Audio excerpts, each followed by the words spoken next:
Okay, thank you so much for being here for this info session for the First Year Abroad Australia program this summer.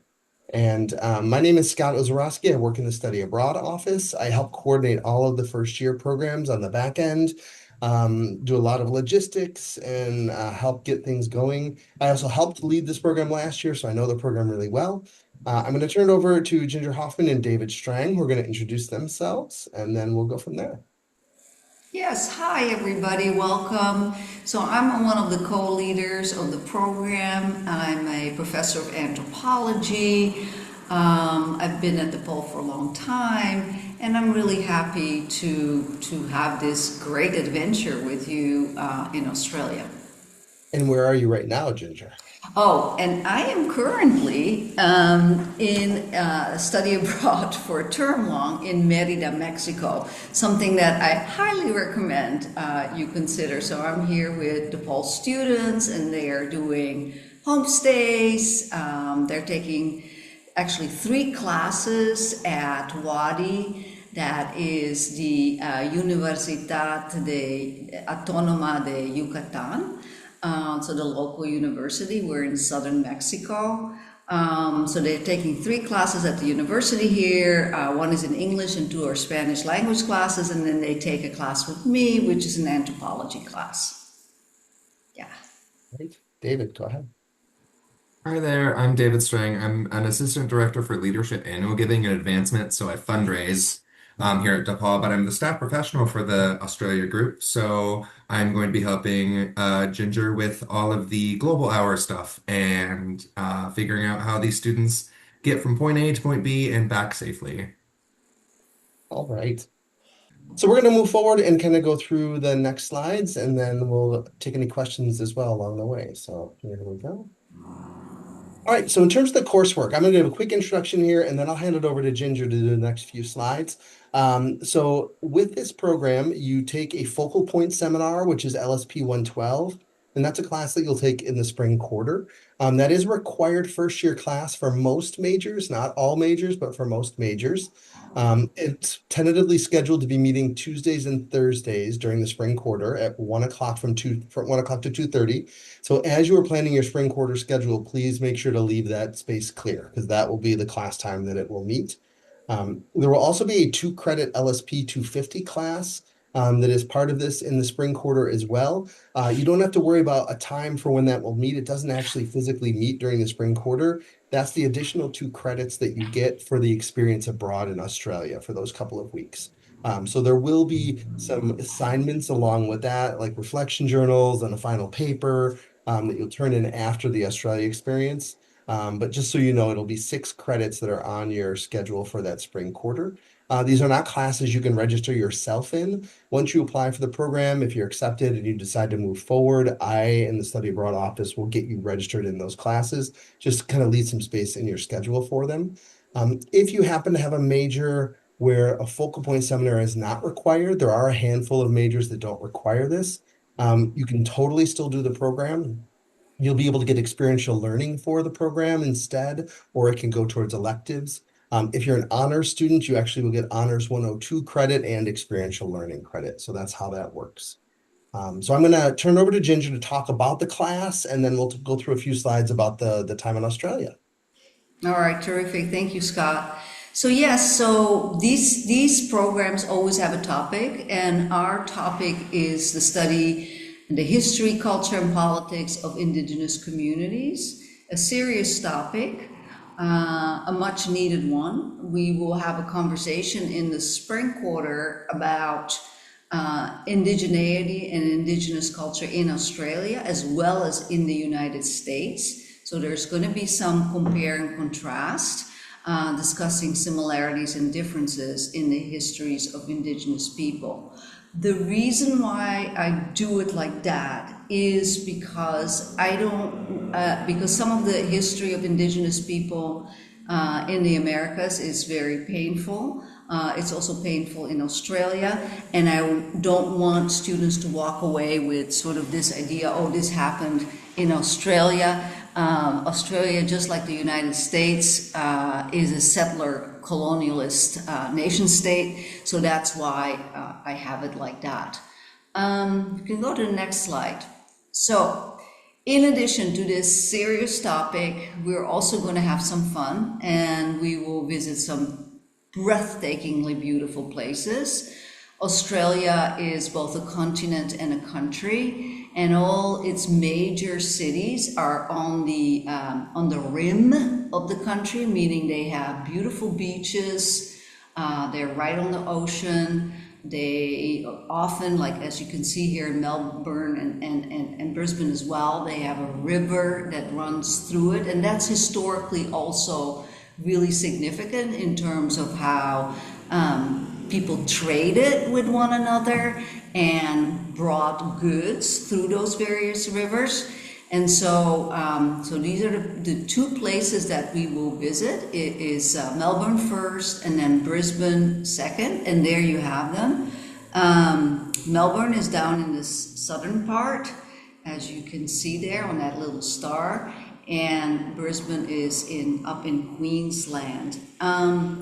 What are we going to do when we're in country? We will be visiting with Indigenous intellectuals, engaging in all kinds of activities, including one of the things that we're doing that I really love is walking through the forest with an Indigenous elder who will point out which kinds of plants can be eaten, which can be used for spiritual and or medicinal purposes. We will visit some museums, and we will also collaborate with our partner, which is Australian Catholic University. So as you see, we fly from Chicago to Melbourne. We are in Melbourne first, and then after that, after being 4 or 5 days on the ground there, we travel to Brisbane. We fly, because it would be it's a huge country. It's as big as the United States, all right? So that would mean, like, you know, if we were driving, we would miss a lot of time, right? And so then we travel to Brisbane and we have more of the experiences. And let me share a little bit with you some of the on-the-ground experiences. Oh, yeah. So this is an abbreviated itinerary. It's more lengthy and more in-depth. But basically, one of the highlights on the Melbourne part of it, in addition to visiting with community partners, which we also do, and have a multicultural tour and visit the Aboriginal Cultural Center, we have a day-long Great Ocean Highway excursion, which is absolutely stunning. The highway itself is about 1,000 miles, but obviously we're not doing that. We're doing a portion of it, but we're actually seeing, you know, flora and fauna, right? That is indigenous, that is original to the land. So we will actually see koalas in the wild, kangaroos, wallabies, maybe even whales if we are lucky. And then in Brisbane, we will, in addition to, again, in both places, we engage with Indigenous communities, but we're going to be visiting some islands. So we're taking a ferry and we're taking a bus and so on. We're also visiting a koala sanctuary, which for a lot of students, the day-long Great Ocean Highway and the koala experience is definitely a highlight. And it's a sanctuary, and not only are koalas present in that sanctuary, we also have, you know, dingoes, which are their indigenous wild dogs. They're just like regular dogs, really. They're sweet little puppies, and not so little, as big as a German Shepherd, say, give or take. But also, again, kangaroos and wallabies and Tasmanian devils, which are these mammals that are maybe like 30, 40 pounds, and they kind of look like a little bear. I am not sure why they get that name, but here it is, you know. So there lots to see, lots to experience. Gorgeous wildlife there, by the way, and just gorgeous country. And Trust me, I've traveled all over the world. It's like one of the most beautiful places that I've been. And we also visited botanic gardens, actually in both places for the flora part, right? Flora and fauna. So lots of wildlife, so if you're into wildlife and if you're into nature walks and so on, this is definitely the trip for you. But of course, we are also in an urban area, in two urban areas that we will explore as well. So if you can go to the next slide. And let me just add in one thing there too. Yeah. What's really cool as well, first of all, it's going to be winter in Australia. It'll be summer for us, but it'll be winter in Australia. The temperature and the atmosphere in Melbourne kind of feels kind of like springtime for us, sort of, where it could be a little chilly, could be a little sunny. In Brisbane, definitely warmer. That will feel more like summer. Brisbane is warmer more all year round. And it's really interesting because both cities are pretty big sized cities, but very, very different feeling. So you get two very different experiences from these two different Australian cities. Kind of like if you were going to Chicago and Miami, it's a very different sort of feel of the two cities. So, Yeah, absolutely. Like Melbourne has more of the British colonial feel in terms of its architecture and its tea shops and things like that. And we were lucky in the four times now that I've been, I haven't had rain, and so it does get like a little bit chill in the upper 50s, lower 60s, but during the day it's really nice and sunny. And Brisbane will be in the 70s. It will be beautiful because their summers are really very hot. So we're glad not to be there in the summer. Okay, so that the photo on the left, or like at least my left, is the Great Ocean Highway, and it's kind of an iconic photo of Australia. So, like if you think of an iconic photo of Paris, it would be the Eiffel Tower. If you think of an iconic photo of Australia, that would be it. It is absolutely breathtaking. We spend a whole day going with a bus and a guide through that coast and see, these are called the 12 apostles. They're not 12 and they're not apostles, they're 8, but that's what they're called. We'll go down to the beach and just sort of explore, and it'll be great. And of course, a koala. Yeah. And then here are some just images of activities. We will actually be making, or decorating, I should say, a boomerang and learn how to throw a boomerang.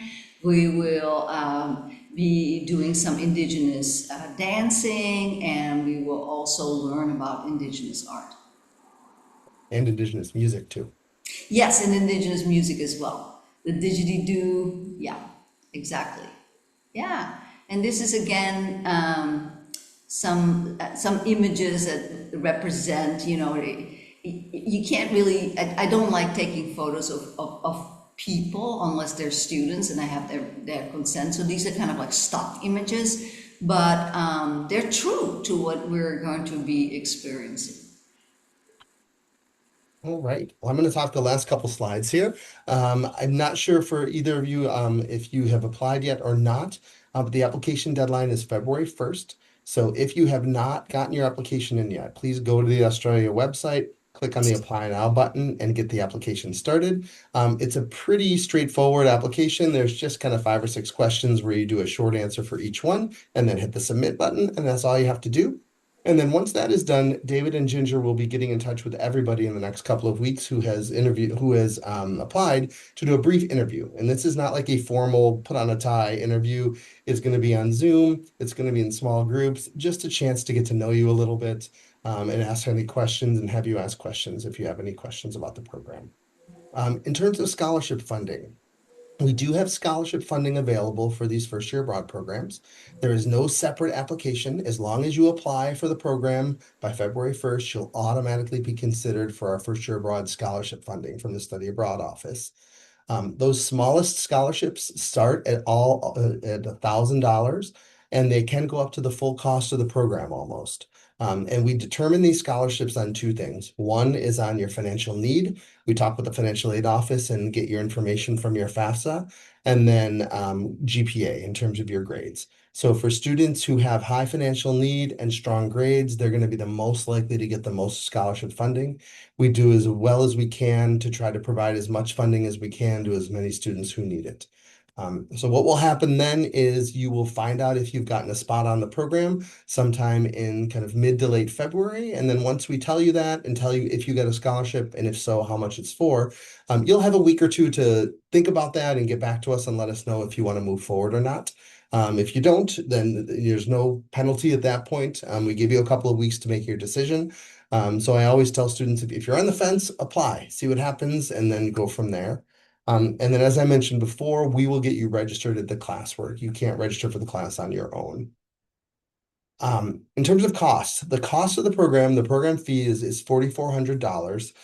It does include almost everything. It includes your round trip airfare from Chicago to Australia, and that includes the inter-Australia flight between Melbourne and Brisbane too. And if you're looking for flights on your own for that, you'll see, I mean, already just the flight is, half of that cost. It's a couple $1,000s just for that. It also includes your accommodations, all your breakfasts and a few lunches and a couple of dinners, all your activities, all your transportation. We enroll you in international health and travel insurance as well. So really, the only things you have to pay for on top of that is just personal spending money for things you might do on free time or in the evening, and then money for a handful of meals, lunches and dinners. But everything else is covered in your program fee. And again, like I said, there is scholarship funding to help offset those costs as well. And that's that. If you have any questions after this, you can get in touch with me. I'm happy to answer any questions you might have. Professor Hoffman as well can definitely answer any questions. Our emails are right there. But yeah, we'll also take any questions that you might have right now. So if you have any questions, feel free to unmute yourself or put something in the chat, and we're happy to talk. Yeah, just one small question I have. Yeah. Yeah, it's regarding the meal plan. So basically, it says like it covers like a all breakfast, two, oh no, it's like three lunches and oh no, two dinners. Mhm. So my question is like it is like on a daily basis or like on a certain like a period or what?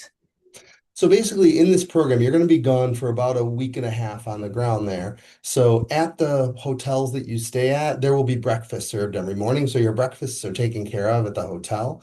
And then throughout the time that you're there, there's going to be structured activities happening. There's going to be some free time here and there, but we've got kind of activities happening all day long for most of the days. And in with that are a few structured group meals that we've got, where the whole group will go out to a restaurant together, and that's a big meal, and DePaul takes care of that and pays for it. The other times, there will be times during the day where it's lunchtime, and we'll say, you'll have some free time and you can just, go grab something to eat. We're in the middle of a big city, so there's lots of places to grab something. And then most evenings, same thing. The itinerary is done once it gets to be evening, and people will just be on their own to grab dinner wherever they'd like. Mhm. Yeah, all right. Thank you. Yeah, thank you so much. And Er Sultan, hope I'm pronouncing your name correctly. And one of the reasons, well, several reasons why we do that is number one, to keep the costs down, but also to allow students to bond together, explore the city, and so on. And you can get really good eats for inexpensive in both cities, or you can go full out if that's what you want to do. Melbourne has a lot of has a huge Asian population, South and East Asians, and so there are a lot of cuisines represented there, and some that are very different from what we get in the United States. For example, Indonesian food, but there's all kinds of other international food that can be had there. This is actually interesting because, well, myself, I'm actually Asian as well, and I tried a lot of like Asian foods. Yeah, and you kind of like made me like feel eager to try those foods. So yeah. Yeah, yeah. Great. All Yeah, right. there's tons of choices. Any other questions? All right. Well, thanks so much. Spread the word to your friends as well about the program. Let them know. The deadline's coming up in a couple of weeks. So like I said, if you have not applied yet, get that in. Talk it up to your friends. It's always, it can be fun to like have someone you know along in the class and on the program as well. So we hope to be talking to you more in the next couple of weeks. And if you have any other questions, feel free to get in touch. Any final words from you, Ginger? It's a great program. That's what I'm going to say. So, yeah. Agreed. It was an incredible experience. The group that went last year, I mean, had such a great experience. We're still in touch. We text each other in our Yeah. group Yeah. chat, and Yeah. but yeah, And it's a one of the great. students that was on the group last year, she's here with me in Merida. So yeah, so it just worked out that way. But I'm happy to have her. So anyway, All right. Well, thank you, everyone. Have a great weekend, and we'll be in touch. Take care. bye Thank you bye. so much. Thank you. All Bye, right. friends. Bye.